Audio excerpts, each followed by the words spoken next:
As some of our customers say, it's a 6-star product at a 3-star price. 6-star product At a 3-star price. at a 3-star price. That sounds like one of those boutique hotels that I stayed in. Ipse Ipsa Ipsum. Ipse Ipsa Ipsum. See, my executive producer is laughing at me right now, and she thinks I cannot see. Welcome everyone. You are now in the Matrix. I'm about to issue this guy either the red pill or the blue pill. No, I'm just kidding.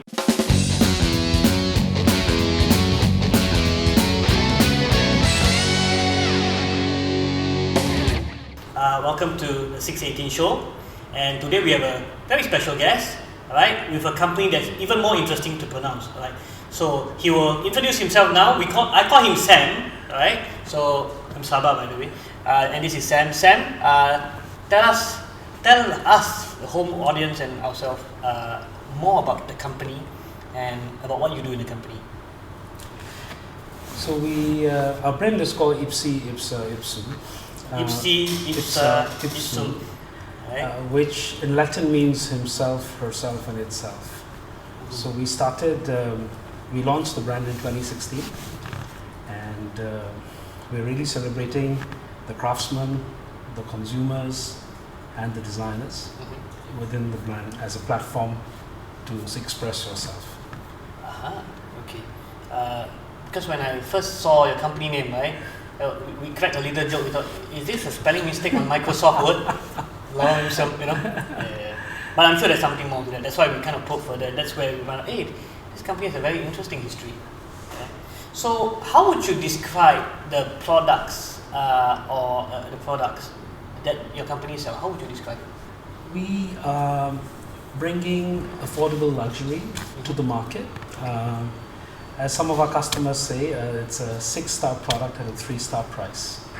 So our positioning is very 6-star product at a 3-star price. At a 3-star price. Wow.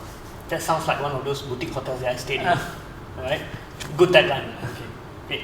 So, what kind of range are we looking at in terms of furniture, accessories that's under your brand umbrella? So we predominantly do tables.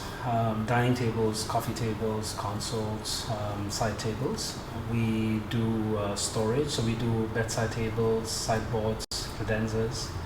We do wall art, mirrors, lighting, pretty much everything you need to make a home. We don't do sofas yet. Why not? We are trying to find the right partner. Okay. Our philosophy really revolves around whatever we sell, we actually make it ourselves. So that's really the mainstay of our offer. Okay. For a quick preview of what they sell, right? One of the furniture pieces that they sell is actually in between these two seats, right? Tell us more about this piece that we're looking at right now. Right? We'll provide a close-up later, but it's actually a map. So this piece was created, it's actually the first time it's being shown. I completed it only 2 days ago. This is inspired by the Singapore map. And what we've done is we've used red jasper, which the Native Americans called the blood of the Mother Earth. And we've actually inlaid a pattern inspired by the Singapore map on a Carrara marble. And we so this is marble. So we call this the little red dot side table. Little red dot side table. Okay, you are seeing it first because it has never been shown to an audience or even a customer before, right? You just completed it 2 days ago. 2 days ago. Nice. Okay. I love the piece, especially the stand, the legs, right? Yeah, it's it's finished in brass, and it's a little table. You can actually put it around the house. You can move it around. Space is a constraint everywhere, so having furniture which is not too heavy, yet has still got natural materials, yet has got some inspiration. That's what we pack up into our products, and we sell it at about $398. Which as this $398? Yeah, it's $398. Yeah. That's a decent price. So it keeps it affordable, and we're really looking to offer the luxury materials and hand craftsmanship to a market which couldn't access it before. So that's really been our main play in the market so far. Got it.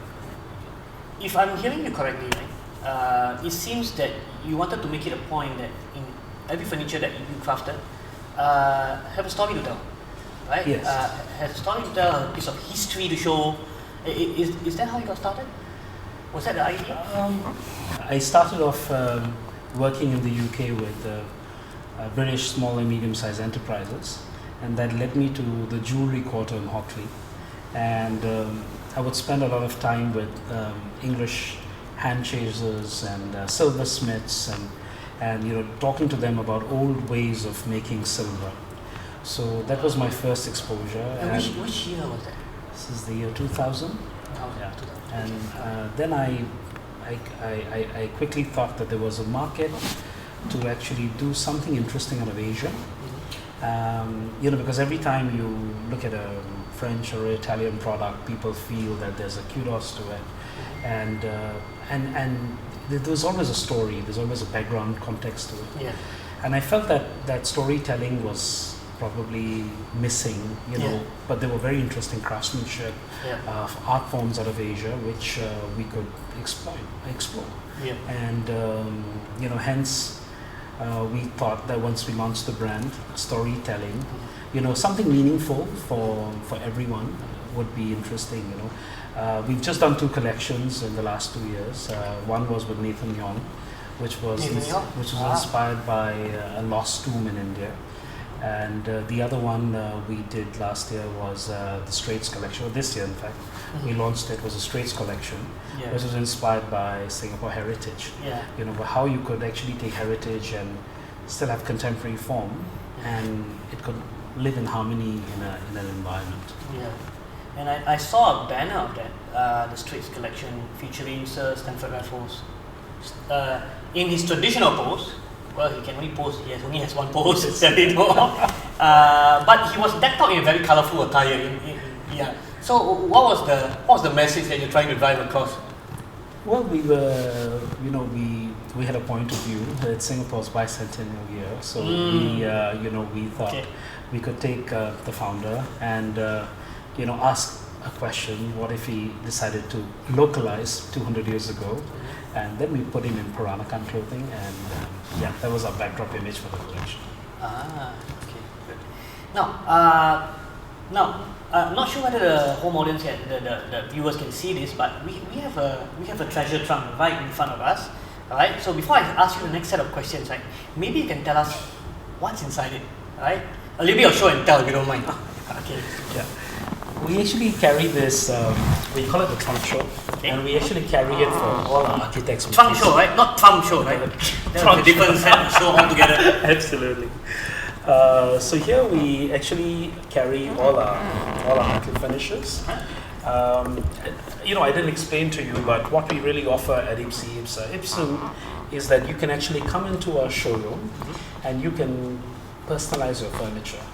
So what we are offering is, because everything is handmade, you can actually play with interesting materials. So I'll show you, this is for example a hardware tray. So these are all the handles, for example, we use. Let me just rest. I think I'll pull out the other thing. Okay. Pull out the other thing. So here we've got very beautiful inlays, which are common for people to. I'll pull out some of the other things as well. Hold on, I'll just do it. So I just got you. And what do you call these inlays? Yeah, so these are bone inlays. So the bone inlays. Yeah, so the. Should I be worried which bone or what bone is made of? Yeah. So I'll explain to you. You see, bone inlays is like. You see, in the olden days in India, the Maharajas patronized the craftsmen to work with ivory. Now, of course, I noticed you used the word patronize. Yeah. So they wanted to celebrate and show. It was kind of a competition. That who's got more. It's a bit of the kiasu. The chess beating. Who gets the best? Who got the best staff in the neighborhood? Yeah. So got it. So these craftsmen have been around for generations, And however, what happened was, of course, ivory is no more available. So we went to a sustainable form of preserving the craftsmanship. So instead of ivory, now we're using bone inlay, which comes from dead cattle. And then we reclaim it, it's washed, and it's cut, and it's inlaid one by hand. Okay. So the beauty really is, we use this on dining tops, or like a dining table top. You can use it on a... You can... This will go into the blooper reel.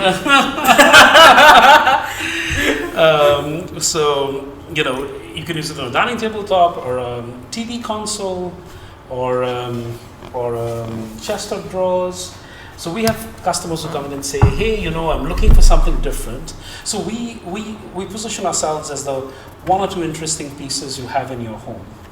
You know, so you come in, you customize your own size, you choose your height, and then you can kind of work with these inlays we have. So you're saying there are larger brands available?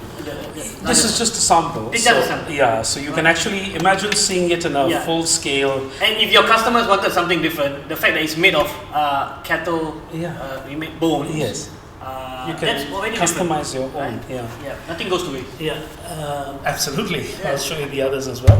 The other things, we are known for using semi-precious stone. So we actually go and source our own stones from different parts and different mines. Talking about shiny objects, it is? Well, this is actually a smoky quartz. It comes out of Morocco. And the way we actually work with it is we actually amalgamate it into a tabletop. So that's a tile, so that's actually come out of that particular stone. Yep. Then we have a white quartz, you know, which in your traditional sense, people think, oh, quartz like the kitchen counter sink, but actually this is semi-precious We just stone. did an episode on that last week. Yeah. So this is like semi-precious stone from June. But it looks different, I must say. And they're all translucent. So actually when you shine light. This is not your typical quartz kitchen countertop, if you take a closer look, it's translucent. You don't get this kind of translucence in a highly engineered. Yeah, you don't. I mean, this is all hand done. So if I show you the example here, you can look at so this is like a green fluoride. The inspiration comes from jade, and all of them have been hand inlaid together, cut from the rocks you see, and you can have that as a coffee table or as a dining table. So what's the main mineral, or what's the main component of this?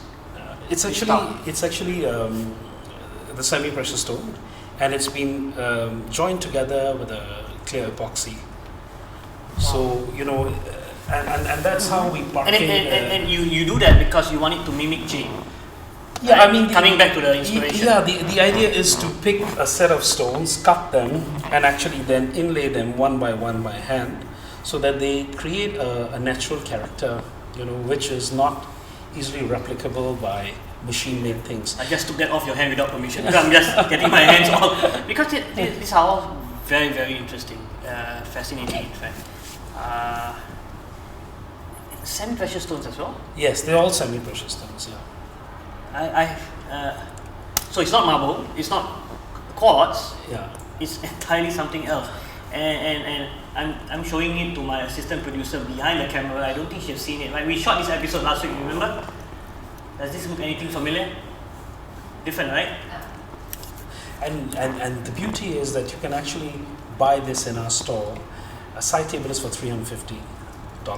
So you are buying or a dining table could also be something around $2,000.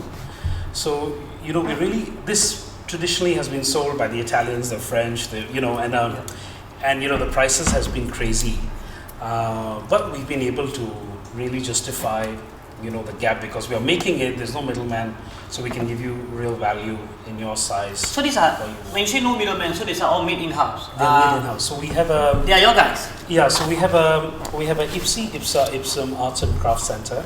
Okay, I'm going to practice that. Ipse Ipsa Ipsum. Ipse Ipsa Arts and Craft Center in India. And we also have a small facility in Vietnam, and we actually get all our things made in these two places. Vietnam and? India. Okay. Yeah. Here is an example of hardware. So this is a piece of quartz, as you see. Now water has been trapped in it for millions of years. That's where you get the the variation. I'm gonna take it off your hand.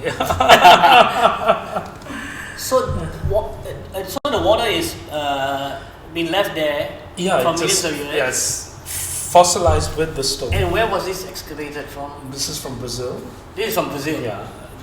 Then we have the And where does this piece go in the bigger scheme of things in a house? So in a home or in an office? We actually, people customize this as a doorknob for their, it could be for a sideboard, it could be for a bedside table. This is another interesting stone. This comes out from the Congo in Africa. It's called the malachite. So this has been very popular in the early Art Deco period, and it's one of our most expensive stones. So we also customize one of the most expensive. And how much are we talking about here? Do I need to get an insurance plan just holding this? No, not really. So I think we sell a dining table in malachite for about 5,000. That would be our top range. We also have a lapis lazuli. This comes out from Chile. Doorknob. Again, you could customize whatever you want. This is petrified wood. This has come out from Madagascar. Again, we've used this as a handle. So we have all these various. How about that one? That's a little bit more opaque as compared to this. So this I always try and show my customers. So this is the, when you pick roughs, it's like picking diamonds. So you must pick the right quality of roughs. So this is the most expensive rough, where you almost think it's glass. But it's actually quartz. That's quartz. Yeah. So only thing which gives it away is that slight bit of milkiness or the cracks in it. So that's your number one piece of quartz. Then this is your number 2 piece of quartz.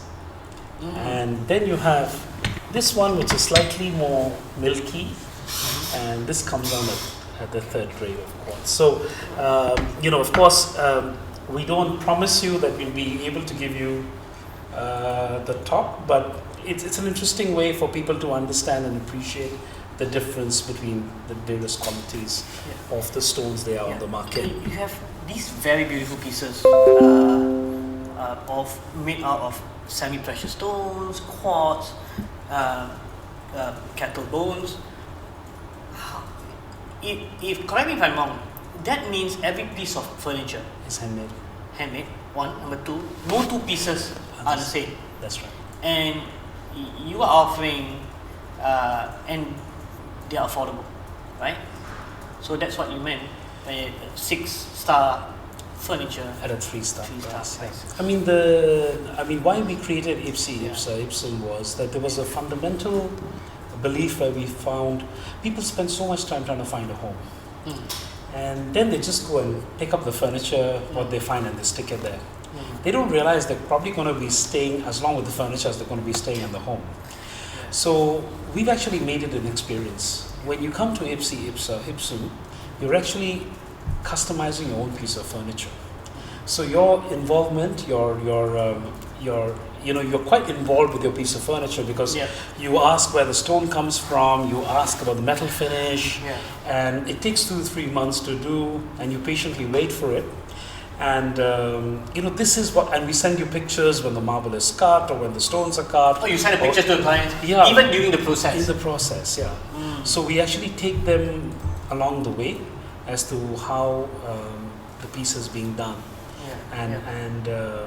Quite soon. Actually, at the moment, everything is happening on WhatsApp. But we are looking at digitizing the experience, so that people can actually see the whole line. Digitizing the experience. So if now you're doing on WhatsApp, the good thing about using it on WhatsApp, doing it on WhatsApp is it's very personalized, right? Yeah. They have direct access to you. Yes. Right. Yes.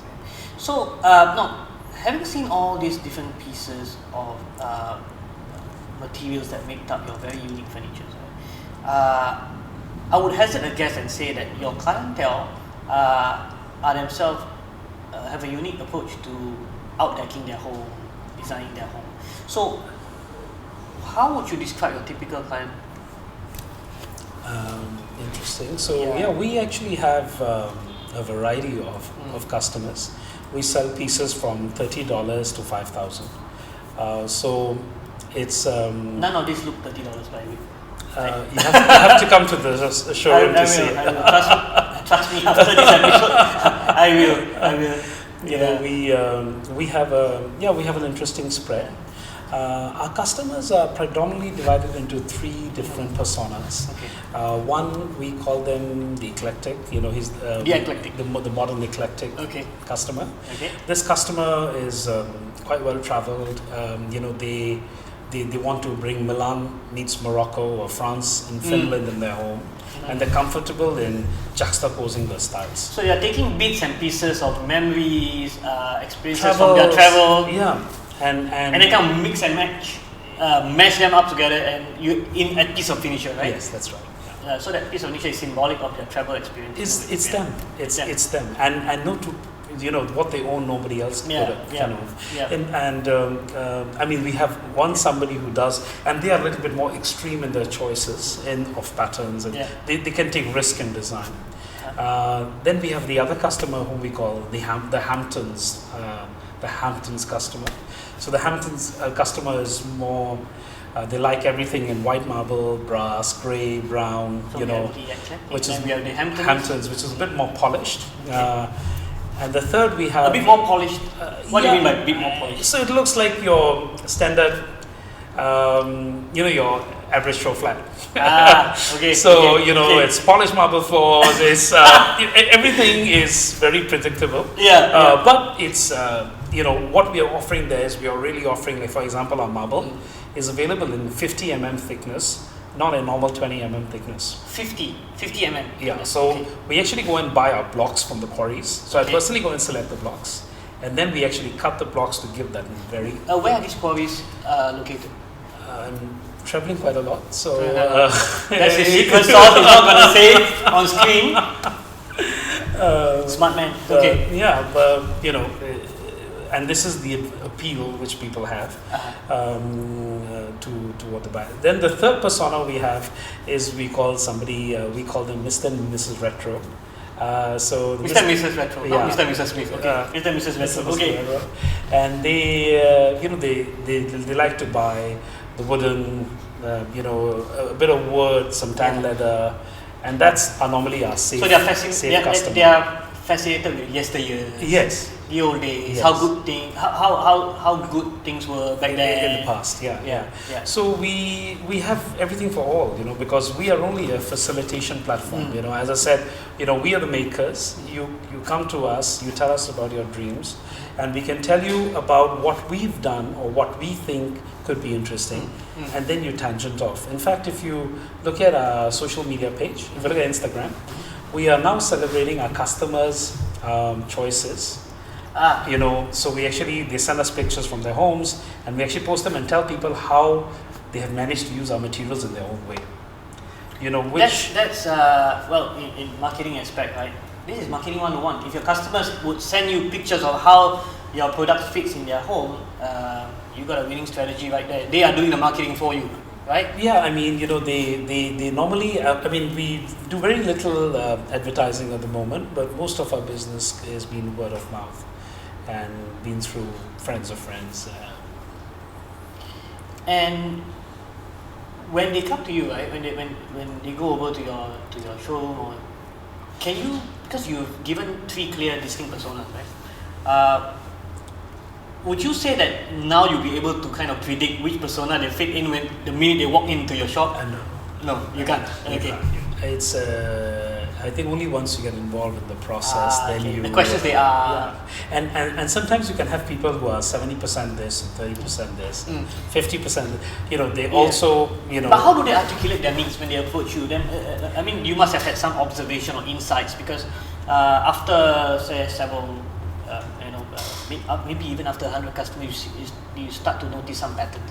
So what are the needs or aspirations they have when they approach you? How do they articulate it? Well, so I think they're looking to furnish their home, of course. There has to be one premise to come to a furniture store, or, you know, change something. Or I think for me, everything starts with materials. You know, so our design philosophy is based on materiality and craftsmanship. So I think when you pick your material or you say, I like this the way it's been done, and you start to profile them, right? yeah, then I think you start understanding, okay, this one. Oh gosh, that means you started profiling me already just because based on the materials I touched. Yes. Okay. Very nice. Okay. Good. Now, my next question was going to be, what would compel your potential buyers, right, to choose you over other competitors or choices? But now the more I look at it, the more the word competition doesn't seem to be relevant, because it's hard to pigeonhole this brand, right? It's just fluid. It's a platform. We have young designers who in Singapore who come and we work with them to realize their dreams. We work with homeowners, we work with architects. So it's kind of hard to say who. I don't think we are really competing. I think we're just putting our head down and working really hard, trying to grow and spread our wings. But are there brands that you are always on the lookout for? You mean that when you look, it could be your competitor, or that would describe the marketplace or the segment that you're competing in? So I think from a brand perspective, there's an Italian brand called Gervasoni. It's called Gervasoni. Yeah. So I think that is something where they do a lot of handmade and they celebrate that. But apart from that, I don't think we're very organic. It's all about texture, tactile, and not about the whole Scandi very clean design. It's very human centric. I mean, most of our customers who come to us are not looking for the cookie cutter solution. Yeah, for sure. They are actually looking to have a more meaningful relationship with their home, through their furniture. In having this business, right? Ipse Ipsa Ipsum. Ipse Ipsa Ipsum. Ipse Ipsa Ipsum. I gotta practice that, man. Seriously. You're not the first. See, my executive producer is laughing at me right now, and she thinks I cannot see, hiding behind the camera. Anyway, you must have had your fair share of challenges, right, in articulating your brand message. I mean, the challenge with being unique is that, even in your copywriting, even in your messaging, you have no peers. So, was that a challenge in itself? Yes, it's been very tough. So tell me more about the challenge. One is, we come from designing and making. Our background, before we set up the store, I had a studio at National Design Center. So, doing retail is a completely different business, right? So we've had really baptism by fire. Doing baptism by fire. Doing retail.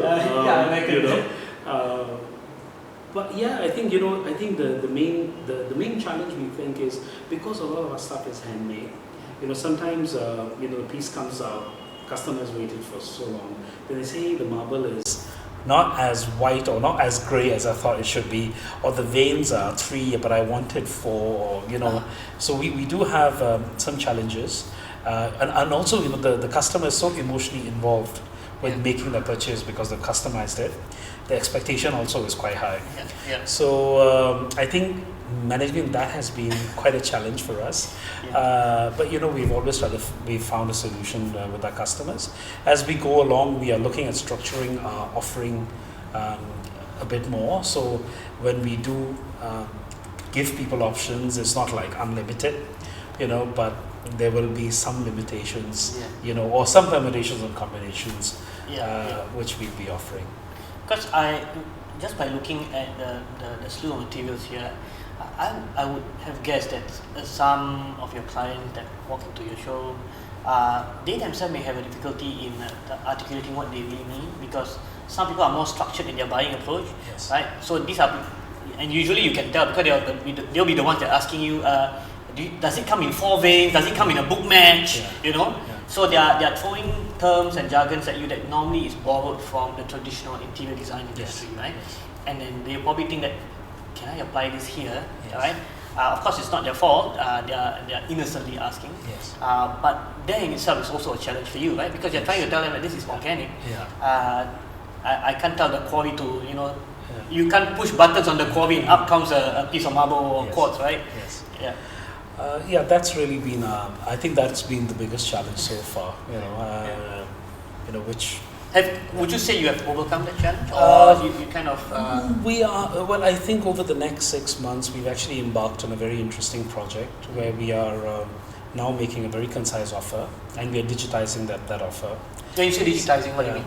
Well, just to create an omni-channel experience, so whether it's online or offline, it's the same. So you're looking at social media presence, website experience. Yes. How if you a real sort of the holy grail for us is that when you walk into the store, it's the same. When you go online, it's the same. So you're not having any difference in experience. There's storytelling. There's materiality, and yes, there's the element of the commerce. That we can. Sounds like you have a lot of room, a lot of upside that you're looking forward to, right? In terms of pushing your brand forward. Always. Going Always. Now let's talk about showcasing and storytelling, right? What was the most surprising comment or compliment you ever received from your client? Someone that actually purchased product from you? Yeah, I think the one I really remember is one of my customers. I won't name her here, but she said it's like coming to an art gallery and then paying prices which are not like the art gallery. So she loves. You walk into a store. We have replicas of Fort Canning Park leaves. We have door stoppers inspired by black and white houses of Singapore. So we work a lot around heritage and where we are. So we really believe that Singapore is rightly poised as a crossroad for cultures and subcultures. And if a new design language can emerge out of Asia, it should probably be Singapore, because it can appeal to a broader sense of the Asian population. So yeah, I think that's a higher goal. Through furniture, trying to create a new design language. What was the most unique, or even I dare say outrageous piece you ever sold, right, to a client? Something that till this day you remember. Wow, that's really, really different. I actually found old sampan boats. Old sampan boats. And I actually took the boats, and normally when they have holes and all that, they are abandoned. Yeah. So we repurposed the boat by putting in a layer of stainless steel inside and giving it 2 silver oars and making it into a seafood bar. Two silver oars. Yeah. Oh, okay. A seafood bar, which then we sold to seafood restaurant, the Michelin star restaurant, a yacht club in Dubai, spas in. So you had several pieces of. Yeah, I think. Or in the same sampan boat that. No, it was actually whole boat. So I actually found one. And then it was so successful that we probably sold about 15 or 20 boats. It was so successful now people start looking around for old abandoned boats. you got all of them. So what were you doing in the middle of the night going around? Unlatching people's boats. We all have our hobbies. We all have our hobbies. Yeah. Okay, what was the proudest moment or milestone for you? Well, it's really about celebrating our craftsmen. A lot of people who are with us, some of them are with us for 40 years over. 40 years. Yeah. So it's really about putting the craftsman onto the map. I think everybody else steals the shine, but the guy who actually is working at the back really gets lost. So we are trying to do that, and so when we got covered in Daily Telegraph in the UK, we got covered in Bangkok Post. That's apart from our coverage, whatever we've got in Singapore. So that was a proud moment where we shared it with all our craftsmen, and they were very proud to be. How many of them are there? We have a few. A few. When I see the nervous laughter, I know he don't want to give away his secret recipe, like where his quarries, where the sampan boat you stole from. Yeah. So it sounds to me that you have a very close relationship with the craftsmen. Are they like you can pick up the phone and dial them? You get to see them often. Yeah, I'm traveling quite a bit. Between our arts and craft centers. I'm actually moving quite a bit. There's one. One is to give direction. The other is just to. When you hand make things, they say the good spirits of the creator also go into the pieces. Yeah. Or their good wishes or their blessings go. And so, it's a good process, and I think really it's not about, it's about the customer and the craftsman and connecting the two. So we are just a medium, we're just a platform. The customer expresses their desire, and we actually work with the craftsman to realize their dream. And who's the most longer serving craftsman that you? I mean, how long has he been? I mean, you don't have to name his name. But I'm curious, how long has he been? So we've got about 40 plus years. Yeah, we have 40 plus years. Yeah, we have 5 or 6 people. Yeah. Okay. So that's like his first job. Yeah, first job. Yeah. Wow, 40 over years. So he's I would say now he's been in his 60s. Yes. And he's still going at it. Yeah. Unfortunately, there's if you're a craftsman, you're always a craftsman, right? There's so they both love, right? Yeah. So you don't, and you also get limited because there are limited options to get employed in other places. That's another issue. So but they're happy. They do what they love it. And they are literally in their elements. Yeah. I mean, when we. I remember when we got coverage in Channel News Asia for our Peranakan mirror, the floor mirror. I actually showed the guy who does the bone inlay for the Peranakan mirror. Oh, it was shown. Yeah, it was shown, and I think he had tears in his eyes, because I said, "This is what you did," and so we keep it very open and transparent. It's a very family-like atmosphere. What I'm hearing. Because it's an ecosystem. It's an ecosystem. Yeah. I'm just the doorman of the ecosystem. That's my job.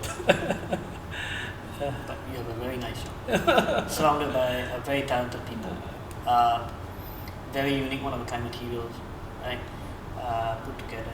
Okay, so Sam, you have a surprise waiting for our viewers, right? Okay, so tell them more about it. Yeah, if you're looking for a conversation piece for your home, please head down to Ipse Ipsa Ipsum. We are in the Tandon Lab building on the 11th floor, 1102. And you can use a promotional code, hashtag 618 and Ipse Ipsa Ipsum. Right, so there's 2 hashtags, right? Hashtag 618, that's 6 and then number 18, and then hashtag Ipse Ipsa Ipsum. Yeah, so your promo code is your comment on this video, right? And what do they get if they do that? The first 10 people to leave a comment will get a 10% off on their purchase. Yeah. So help you understand better, 10% off a unique conversational piece, right? That nobody else has in their homes. You can't buy this off the shelf. I cannot iterate this enough, right? These are unique pieces, conversational pieces, handmade, made with love. A lot of labor of love went into all these pieces, and this is just a snapshot of what's available in the shop, right? So if you want a unique conversational piece, head over to Ipse Ipsa Ipsum. Right. So this has been 618 show, and this has been Sabah, and he is Sam. Alright, so thank you for tuning in. Watch out for our next episode. We have more experts to feature and more specialties, products, showcases, and surprises. waiting for you. So keep tuning in. Take care. Bye.